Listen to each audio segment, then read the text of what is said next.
Hey everybody, welcome to our last module for this week, Module 6. As always, here's your intro video with some lessons learned from yesterday and some tips and tricks for having a really successful Module 6.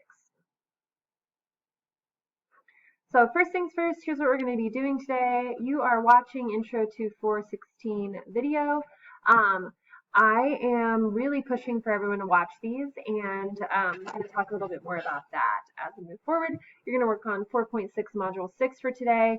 When you're finished, this is your chance to double check that you've submitted all modules for the week, submitted all mastery checks, and finish your IR. You have until Friday to get all of that done, Friday at noon. So some feedback from Wednesday. I think the main thing that I just really want to communicate is that it is really important that you're watching these intros. This is the space where I'm going to give you some feedback on the last lesson. I'm going to give you some key tips for today's success.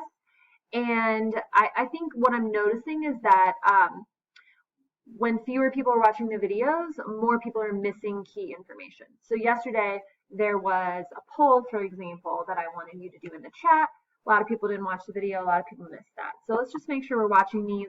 Starting next week, they're going to be embedded in the module documents with some questions to kind of further encourage people to watch them. All right. And then just wanted to give an update on our tech issue that happened yesterday. So basically, in homeroom 2, for the first part of class, everybody was accessing the same document. And so it was like people weren't really able to get their work started. We had a lot of issues. So action step for you, if you're in homeroom 2, you just need to go to Google Classroom and make sure that you turned in Module 5. If you have issues, if you have questions, please chat or call me, and we can figure that out. I'm happy to help you. I want to make sure you got credit for the work that you did. Shout out to Bo and Reese for letting me know what was going on, letting me know that I hadn't fixed the problem. They saved the day. That was super helpful. Thanks so much. If there's ever any tech issues, please let me know as soon as possible. All right, and last thing is our agenda for today. So a couple of things to point out. Today's going to be a little different than all the other modules that we've had because you're going to be doing more of a written response today. So you're going to start similarly with your objectives, some vocab, a do now, another direct instruction video with some notes that you're going to take. And in that direct instruction, you're going to actually be looking at a sample, an exemplar of a written response. Okay, I think a lot of this is going to be familiar to you because we've done this type of writing before. And then you're actually, for your mastery check, going to be writing a response about the story that we've been reading. So you're obviously going to be working on that Module 6 document. There's no mastery check in Edulastic for today. The mastery check is the written response in the document. So please take that seriously.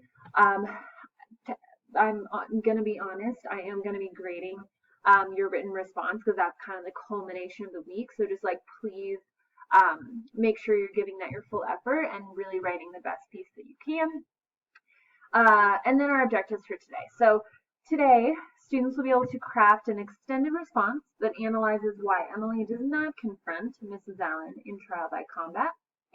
And students will be able to write a well-structured paragraph with the support of a graphic organizer.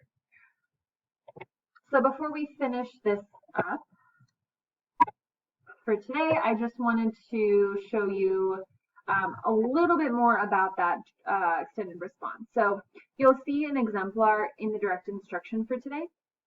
And then you will see your prompt, and then you'll see your graphic organizer where you can actually just write the sentences that are going to make up your extended response paragraph.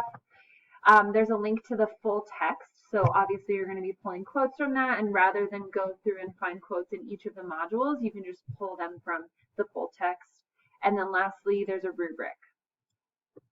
So please open this. I'm just going to show you a few things first. Your written response rubric will be graded from 0 to 8. And really we're looking for like a full extended response.